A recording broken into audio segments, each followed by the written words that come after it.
My name is Joseph Buckley, president of John Reid and Associates, and in this brief presentation, we're going to discuss how the courts view the Reid technique.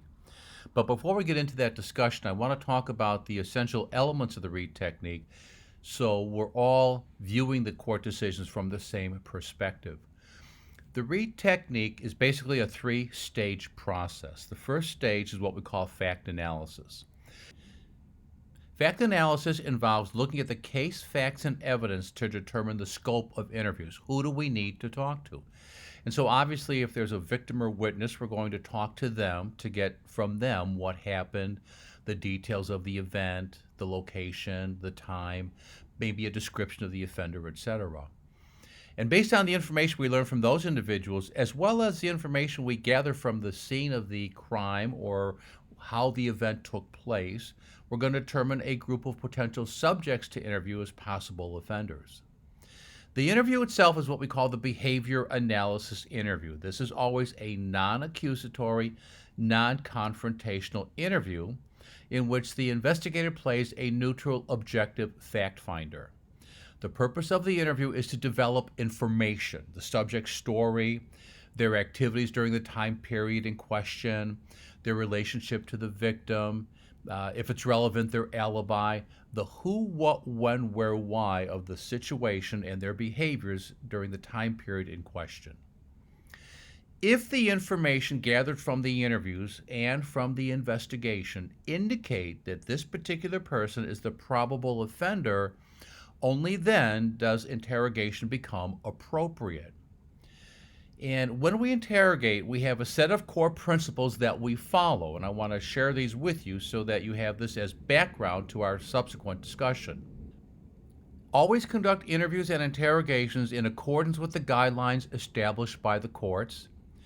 Do not make any promises of leniency, and on the other hand, do not threaten the subject with harm or inevitable consequences if they don't confess. Never deny the subject any of their rights. Do not deny the subject the opportunity to satisfy their physical needs. Always treat the subject with dignity and respect. Do not conduct excessively long interrogations, and always exercise caution when interviewing juveniles, particularly those with low social maturity or individuals with mental or psychological disabilities. Having said that, when you look at the Reid technique, when it's properly applied, the courts have said, quote, there is no case that supports the contention that using the Reid technique renders an adult's confession inadmissible. The focus of the Reid technique interrogation process is what is called theme development, during which we give the subject psychological justification for committing the crime. And one of the ways we do this is that we may blame someone else for talking our subject into going along with them to commit the act that's under investigation. We might blame alcohol or drugs for clouding our subject's judgment, causing them to do something that is normally out of character for them. We might rationalize their behavior by saying, well, no one really got seriously hurt. False confession experts often refer to these efforts to shift the psychological blame as minimizing what the subject did, and basically suggesting that these minimization techniques are the same as offering promises of leniency to the subject. Well, the courts have consistently rejected that opinion. From the Massachusetts Supreme Court, quote, the officers' use of minimization and assurances to the extent they were employed were not improper. This case was from just last year, 2019. In another case, quote, the detectives presented the defendant with justifications for his crime, suggesting AC, which was the victim, may have consented in the conduct. A technique allowing the defendant to share the blame with the victim is permissible and does not render a confession the product of undue psychological coercion. In another case, quote, there was nothing improper in the officer's attempt to create a favorable environment for a confession by minimizing the offense as a mistake and the defendant's behavior as iffy. In another case, from the court's opinion, While Agent David's repeated assurances that she understood how Hunter must have felt and that she believed the incident was an accident were no doubt persuasive and inducing. Nothing in those statements, however, constitutes a quid pro quo promise to Hunter in exchange for a confession. From the Supreme Court of Canada, there is nothing problematic or objectionable about police when questioning suspects in downplaying or minimizing the moral culpability of their alleged criminal activity. I find there was nothing improper in these and other similar transcript examples where the detective minimized the accused's moral responsibility. And in another case, the investigator testified that he used an interrogation technique that involves minimizing the actions of the defendant to suggest that they are less culpable for their actions, whether it be due to chemical dependence or being under the influence of alcohol or drugs or being under the stress of a single parent. Given that police are permitted to mislead a suspect, they are likewise permitted to use minimization techniques. And finally, quote, rationalizing a defendant's actions, self-defense, or accident in such a way that he might hope that he would not be charged with murder did not render the confession inadmissible. Consistently on this issue, the court is looking for a quid pro quo. If you confess, this is the benefit. If you don't confess, this will be the result. In the Reid technique, when it looks as though the person is ready to acknowledge the truth about what they've done, we oftentimes develop that first admission of involvement through the use of an alternative question. An example might be, look, was this your idea or did your buddies talk you into it? Some false confession experts try to suggest that this type of question minimizes the subject's perception of the consequences of an admission if he chooses the quote-unquote good reason, thereby creating a promise of leniency. The courts reject this view.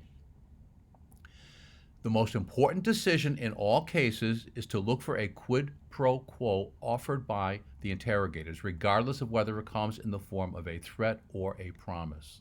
In another case, quote, appellant contends the trial court erred in admitting the videotaped confession into evidence because he contends it was induced by the slightest hope of benefit, quote, as the hope of lighter punishment was clearly implied by the detective's excusable accident theory. We disagree. The court went on to say a hope of benefit generally arises from promises related to reduced criminal punishment, a shorter sentence, lesser charges, or no charges at all. At no point did detectives tell appellant that he would not be charged with murder, that he would be charged with a crime less than murder, or that he would receive lesser punishment if he confessed.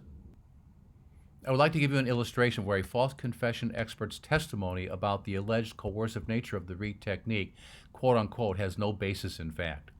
This is the case of U.S. versus Jocks, a federal case, and from the court's opinion, quote, in sum, the proffered expert testimony to the effect that the Reid technique enhanced the risk of an unreliable confession lacked any objective basis for support whatever. Although Professor Hurst insisted that there was a wealth of information about the risks of the Reid technique, he could point to none. In Shelby v. State, the Court of Appeals of Indiana rejected the defendant's claim that his confession was involuntary in part because the police used the Reid technique to question him. In the state of New Jersey, the Supreme Court held the admissibility of a confession from a juvenile who was interrogated by investigators using the Reid technique.